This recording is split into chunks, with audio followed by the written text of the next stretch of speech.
Let's go back and look at the text, because the Bible tells us that they were at the sheep gate. So if they were at the sheep gate, which means that they couldn't have been too far from the church, at a pool called Bethesda, which really means the house of mercy, and it had 5 porches which symbolize grace.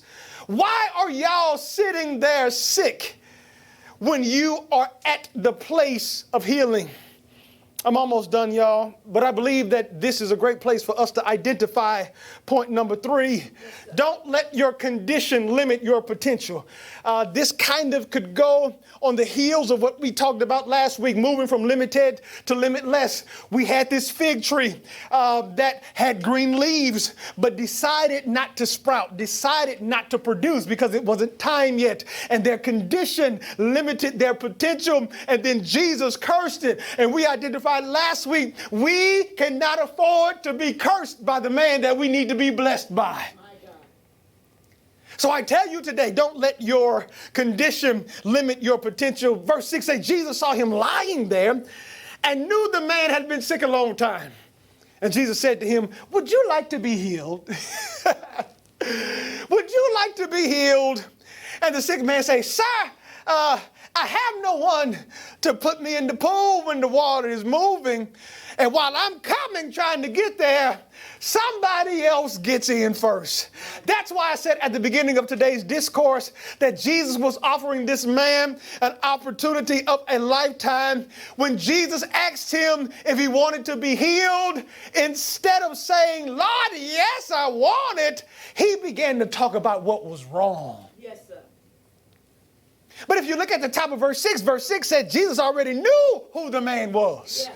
He already knew the man had been sick for a long time. He knew his situation. He knew how he got there. He knew if he was born this way. He knew if it was something that he got along the way. He knew if he got hurt or he broke something when he was growing up and it didn't heal properly. Jesus knew. Jesus wasn't asking for you to give me your Carfax. Jesus wasn't asking him to get historical. Jesus said, what do you want me to do for you right now?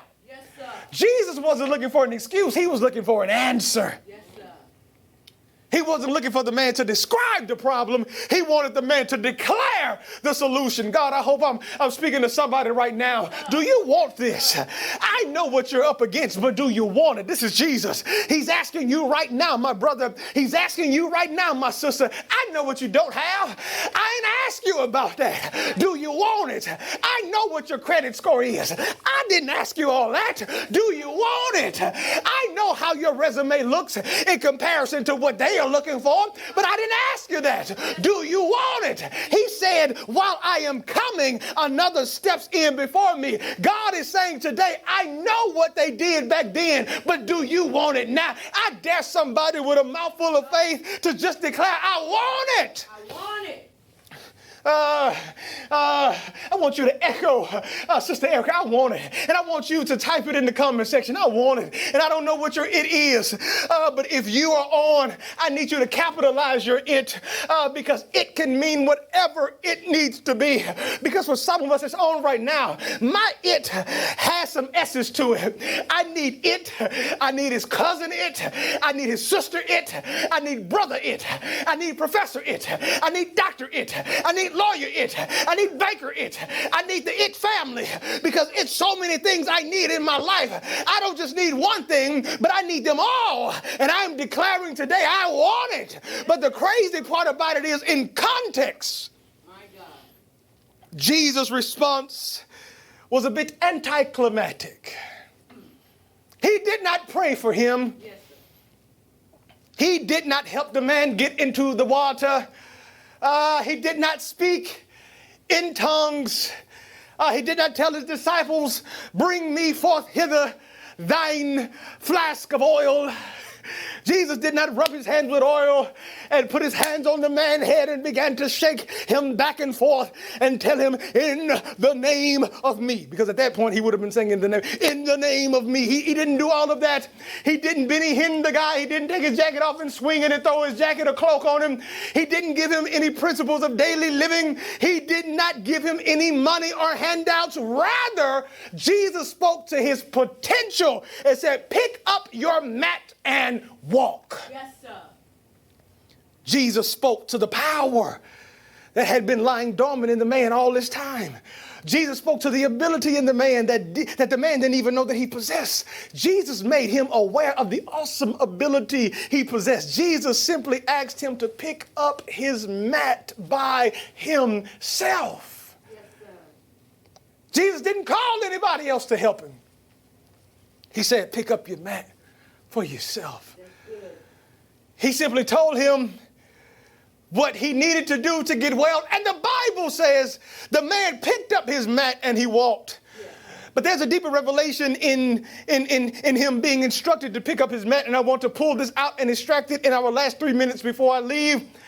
Because for the last 38 years, this mat has held him down. Yeah. The last 38 years, every single day, it has been him and his mat, him and his mat, him and his mat, him and his mat. And his mat is synonymous with his pain. All he had been through it with his mat.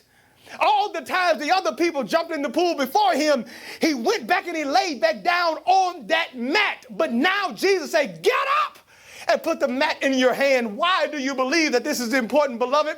I believe it's important because Jesus instructs him to pick up his mat, is because if he didn't pick up that mat that day, he could have been healed, but wanted to go back to the thing that he had just been delivered from. So Jesus said, I need you to put it in your hand. And instead of now it holding me down, I am now carrying it. And I am now showing it that I got more power over it than it ever had over me. Jesus is saying to somebody today, pick it up and show it that you don't need it anymore. Pick it up and show it that you got the power now. Pick it up. And it now brings me to my last point. Pick it up, get up, and never go back.